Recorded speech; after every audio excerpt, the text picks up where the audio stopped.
Hi friends, welcome to my channel. ఈరోజు sari tassels ఏ విధంగా prepare చేసుకోవాలో షేర్ చేయండి అని చాలామంది అడుగుతున్నారు. దానికోసం ఈ వీడియో అయితే షేర్ చేస్తున్నాను.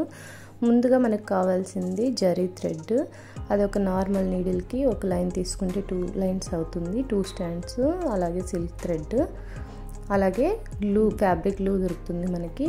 ఇవి అయితే మెయిన్గా కావాల్సినవి. ఇప్పుడు ఇలాంటి ప్లాంక్ తీసుకొని ఫస్ట్ ఇలా థ్రెడ్ అనేది ఇలా పైన ప్లేస్ చేసి ఒక రౌండ్ చుడుతున్నాను. ఒక రౌండ్ చుట్టితే మనకి ఒక స్టాండ్, 2 రౌండ్స్ చుట్టామంటే 2 స్టాండ్స్. ఇలా మనం 150 నుంచి 200 వరకు చేసుకోవచ్చు. అది మనకి టజిల్ ఎంత ఇదిగా కావాలనుకుంటామో దాన్ని బట్టి మనం టజిల్స్ అయితే చేసుకోవాలి. నేనైతే దీనికి 150 రౌండ్స్ అయితే చుడుతున్నాను. 150 + 150 300 అవుతుంది మనకి టజిల్ చేసుకుంటే.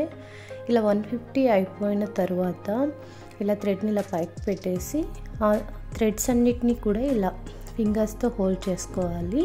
వీటన్నిటిని ఒక లెవెల్కి అయితే మనం కట్ చేసుకోవాలి. ఇలా సిజర్తో కట్ చేసుకున్న తర్వాత ఆ ప్లాంక్ని పక్కన పెట్టేసి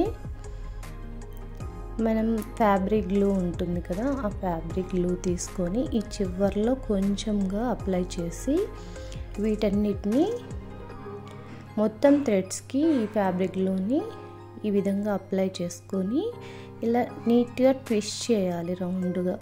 అలా చేసామంటే ఇంకా ఆ థ్రెడ్స్ అనేవి పక్కకు పోవు, మనకి నీట్గా ఉంటుంది. ఇప్పుడు దీన్ని డ్రై అవ్వనివ్వాలి. డ్రై అయిపోయిన తర్వాత చూడండి మనకి ఇలా వచ్చాయి కదా 150 స్టాండ్స్ని. వీటిని ఇలా 2 ఫింగర్స్ మధ్యలో పెట్టి ఇలా అనుకోండి. ఆ ఎక్స్ట్రాస్ ఏమన్నా కొంచెం హెచ్చు తగ్గులు ఉంటే వాటిని కట్ చేసేసేయండి.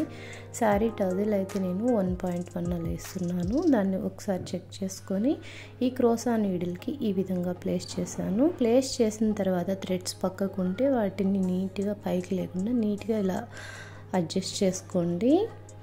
తర్వాత ఇప్పుడు 2 స్టాండ్స్ జరీ థ్రెడ్తో ఇలా మిడిల్లో నుంచి కింద నుంచి ఇలా పైకి స్టిచ్ చేసి ఇప్పుడు లెఫ్ట్ సైడ్ కానీ మళ్ళీ ఇలా నీడిల్తో స్టిచ్ చేసి అక్కడ లాక్ అయితే చేశాను. ఆ థ్రెడ్ని టైట్గా లాగి ఒక 3-4 టైమ్స్ నీట్గా 1 by 1 వచ్చేలాగా చుట్టుకొని ఇలా రాంగ్ సైడ్ మనం ఎటు నుంచి అయితే పైకి స్టిచ్ చేసామో అటు సైడ్ నుంచి మిడిల్లో నుంచి ఇలా కిందకి స్టిచ్ చేయాలి. తర్వాత మనకి టజిల్ లెంత్ ఇంకొకసారి చెక్ చేసుకొని ఆ ఎక్స్ట్రాస్ని నీట్గా ఒకే లెవెల్కి ఉండేలాగా కట్ చేసుకోవాలి. హెచ్చు తగ్గులు ఉండేలాగా కట్ చేసుకున్నామంటే మనకి లుక్ అనేది బాగుండదు. ఒకే లెవెల్కి ఉండేలాగా చూసుకొని ఇలా కట్ చేసుకొని నీట్గా ఈ నీడిల్ని రిమూవ్ చేశాను. మనకి టజిల్స్ అయితే ఇలా ప్రిపేర్ చేసుకోవచ్చు ఫ్రెండ్స్. మీకు ఈ వీడియో నచ్చితే ప్లీజ్ తప్పకుండా లైక్ చేయండి, షేర్ చేయండి. అలాగే మన ఛానల్ అయితే సబ్స్క్రైబ్ చేసుకోండి.